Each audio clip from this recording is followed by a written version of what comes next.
The Phantom Menace was one of the most hyped films of cinematic history. After all, it had been talked about since 1983, and it had been in pre-production for 3 years. However, when the film came out, people weren't too pleased. Thumbs way down. You didn't like it? No, I think I deserve a public apology from George Lucas.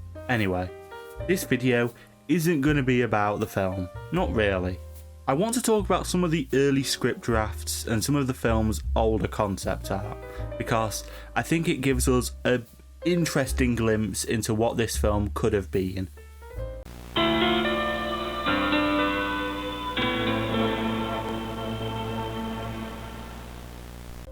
As with the original trilogy, the script would have certain scenes rendered as paintings. These images visualise certain elements from the film's first script draft. I'm going to show them on screen as I discuss this first draft. The original draft for the film wasn't actually too dissimilar to what we got. However, there are still some differences.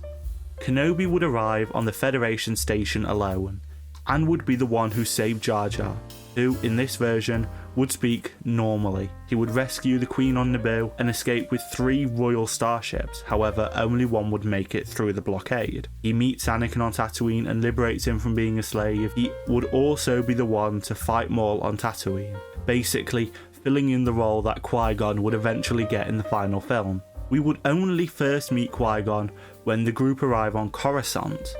After that point, the film would basically follow the same plot as the cinematic version, until we get to the point when Anakin steals the Naboo starfighter.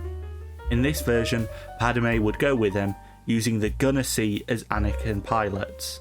There are some great elements in this script, and I actually think it would have made a better film than the finalised draft. Kenobi being the main focus of the film, in my opinion, ties it better to the original trilogy than having a new character. I am a fan of Qui-Gon, but I do feel like this should have been Kenobi's film, and showing him make this connection with Anakin, which we don't actually see in the proper Star Wars prequels. In Lucas's original draft of The Phantom Menace, Obi-Wan was going to be in his 30s. A departure from Ewan McGregor, who was 26 at the time of the film's production. If you've watched my previous Star Wars video, you would be aware that I'm not the biggest fan of Jedi robes. I find they make the Jedi Order feel more like monks and less like space knights. In early production on The Phantom Menace, Lucas felt the same, and Obi-Wan was going to wear armour, heavily inspired by Mad Martigans in Willow. In this concept art, Obi-Wan is drawn to look like actor Ralph Fiennes, which would have fit better with Obi-Wan being in his 30s during the story. Kenobi's costume is all black, similar to Luke's in Return of the Jedi. The idea of that Jedi wear all black was a common idea before the prequels, going back as far as 1977's Star Wars issue 24. I'm not the biggest fan of this costume. I'm not a huge fan of the face tattoo, and the amount of hair braids just feels a bit wrong. I'd rather the Jedi have worn something more similar to this piece of Obi-Wan art from the 90s. Eventually they decided to go with the more iconic Jedi robes, trying to give the character a visual connection to Sir Alec Guinness. Apparently Darth Maul was a harder character to visually create. In the first draft of the Phantom Menace script, Maul is described as a vision from your worst nightmare. When they started to design Darth Maul, they attempted to create a character with a helmet, attempting to replicate Darth Vader's perfect design. After a lot of designs attempted to create Darth Vader, they eventually started to move away from that. For a while, apparently, they considered making Darth Maul female. This is where Maul's most famous character art comes from. The first piece of female Maul design is this, and I know what you're all thinking. Yes, this design would be reused for Mother Talzin in the Clone Wars.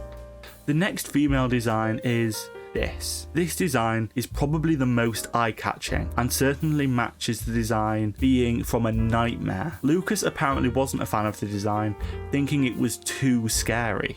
Eventually the artists started to draw other members of the concept art team, Some of these took Lucas's eye, especially the face tattoos, and they started to use them as a base. Eventually, they came up with this visual. I do love the design. Apparently, these things on the top of his head were supposed to be feathers, but at some stage they were changed to horns, which I think works so much better. I am glad they got rid of the gold armour though. I think it doesn't make him look evil and feels a bit too light side. Eventually this piece of art would be created for the film's concept art, finally perfecting Darth Maul's design.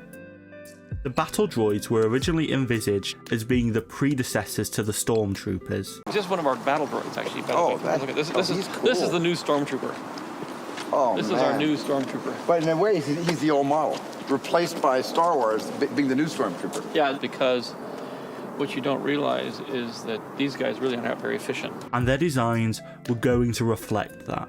One of the original designs for the droids was this. You can definitely see the elements of the stormtrooper helmet in the droid's head. I actually kind of prefer this design, and I think it looks more threatening than the battle droids we actually got. These things, Jedi cut them down like they're butter, and they really are pretty useless. Yeah, pretty useless with the old dangleweed here. Who, over time, did fall into being the comic relief. Eventually, the design would change to reflect their creators. Originally, the villains of the film were supposed to look like this. These designs were supposed to be of the people who created the battle droids, as you can see with the similarities between the two. This design wouldn't be used for the film. The budget wouldn't stretch to cover the CGI needed for their designs. They decided to reuse some designs from A New Hope for the Neimoidians. They decided to go with this. Designs from A New Hope and repurpose them for the Neimoidians, which I actually quite like. I'm glad they didn't go with full CGI for all the villains, especially with how some characters look. This might come as a bit of a shock to my audience, but I actually am a big fan of The Phantom Menace. In my opinion, I'd actually rate it as the best of the Star Wars prequel trilogy, but I think that has more to do with flaws I have with the other two films than with how much I enjoy this film. Although I do really enjoy it, even though I will confess there are some bits I think drag on for too far, or there are some characters which are a bit pointless, and there is some very wooden acting in some parts. But I do actually really enjoy the film, and I think its history is a very important one. I think out of all the Star Wars films, it has the most interesting story behind the scenes. And looking at that for this video has been a really interesting experience, mostly because of how much stuff is based in the original trilogy, how much stuff changed over the film's production, how much stuff Lucas added or took away. I think it's a very good film, personally, and I'm glad I finally was able to take a bit of a deeper look into its production. Thanks for watching. Subscribe if you enjoyed and want to see more content in future.